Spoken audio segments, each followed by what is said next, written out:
Olá galera do nono ano, boa semana. Ora, sejam bem-vindos a mais uma aula de inglês. Esta semana vamos falar de um assunto bem interessante. Aliás, é um assunto que vocês vão começar a lidar com mais frequência e por isso eu decidi trazê-lo hoje para a nossa aula.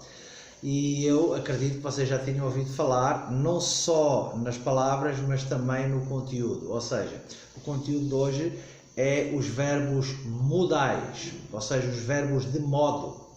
Existem vários, ok? E eu escolhi 3 que realmente são aqueles que nós vamos começar a trabalhar com mais frequência.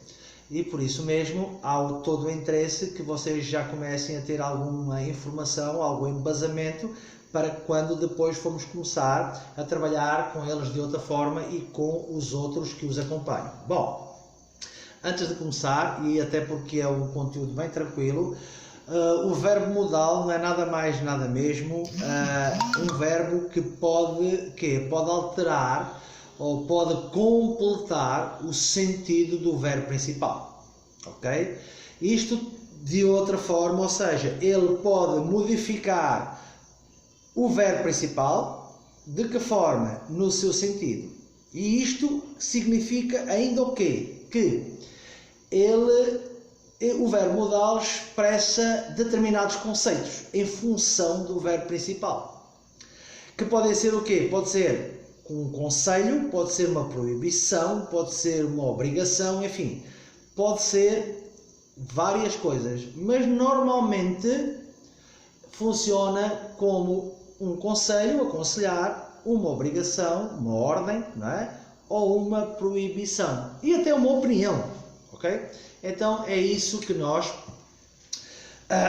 fazemos quando utilizamos os verbos modais. Bom, eu falei há pouco e volto a repetir, existem vários verbos modais e uma aula só seria muito pouco, até porque pelo tempo reduzido que é possível, para também não vos cansar, não é? Porque na realidade a videoaula ela é mais exaustiva, certo? Então aulas mais curtas elas são melhores. Bom, então por esse motivo eu escolhi 3 verbos modais, aqueles que mais se utiliza para já, que é o must, o should e o have to, ok?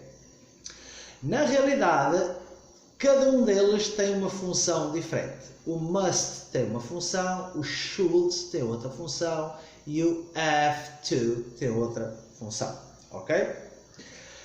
Primeiro ponto. Então vamos ver o primeiro tal do should. Should, ok? Should significa, e isto vocês gostam muito da tal tradução, should significa deveria, ok? Deveria. Na realidade a gente utiliza este verbo deveria, o tal should, para dar ou pedir conselhos ou uma opinião no presente. Então, quando eu quero dar ou pedir um conselho, eu utilizo should. Então, de que jeito isso funciona? Reparem aqui. You should go to the doctor, the school, the English lessons. Então, aqui está como dar um conselho. Você deveria ir ao médico, à escola ou às lições de inglês. Conselho. E significa deveria. Então a gente já sabe, should, a gente utiliza para dar conselhos ou pedir conselhos no presente, ok? Então vou voltar a repetir, should, verbo modal, presente, serve para pedir e dar conselhos. Então a gente diz, you should go, you should do, you should something, ok? Dar ou pedir conselhos no presente. Bom, primeiro o verbo modal e os outros seguem a mesma linha de facilidade, ok? Este a gente já sabe que é para pedir ou dar conselhos no presente, então é should, deveria, ok meus queridos? Agora vamos ver o have to. Have to, na realidade, ele serve para demonstrar que há uma obrigação, que há uma coisa que tem que ser feita, é obrigado a se fazer qualquer coisa. Neste caso a gente costuma dizer isto desta forma, é usado para mostrar a uma pessoa que é obrigada a fazer determinada ação, a determinada coisa, ok? Mas também serve para dar opinião, ok? Mas na realidade a primeira função e aquela que é mais importante no have to é que ela é usada para demonstrar obrigação, ok? Então vamos lá. Have to, tem que. Isto numa tradução literária que vocês gostam muito, ok? Então vamos lá. You have to show your passport. Você tem que mostrar o seu passaporte. She has to her homework.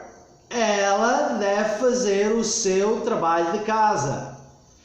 You have to tell him. Você deve lhe contar. Reparem que todas elas são o quê? Obrigações.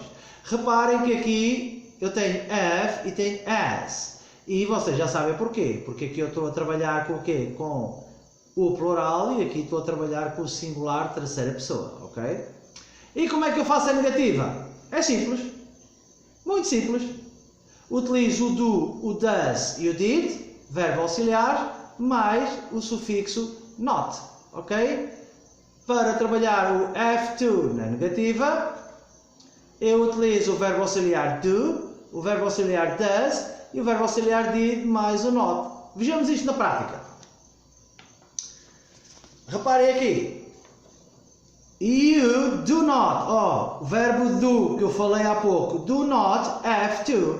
Sujeito, negativa, do not, you have to. So, you do not have to show your passport. Agora vejamos com o does. Porquê? Porque é a terceira pessoa do singular. She does not have to. Atenção que aqui na negativa já não é o as, como aqui, ok? Aqui já passa para have to, ok? Já não é as para ser have to. Então, she does not have to do her homework.